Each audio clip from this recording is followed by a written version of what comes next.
nani mijaly ny raitsika analitrao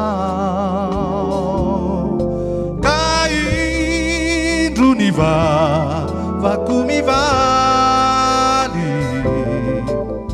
nampiny aho ka nahitanao ny fahadalako tsy sainy ho fahotako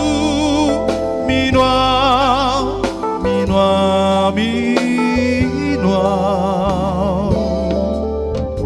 ny fahadalako tsy sainy ho fahotako mino aho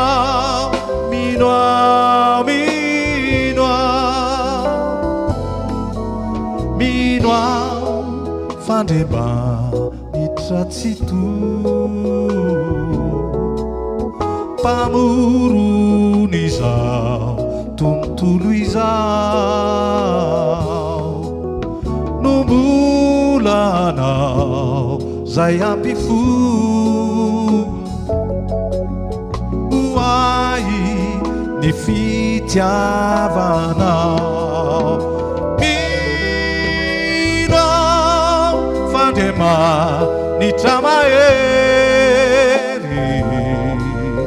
pamorony izao tontolo izao itandrinanao hoay rery itandrinanao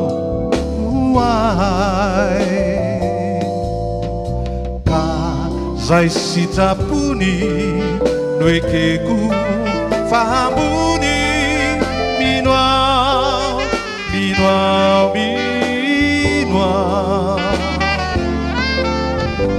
ka zay sitrapony no ekeko fahambony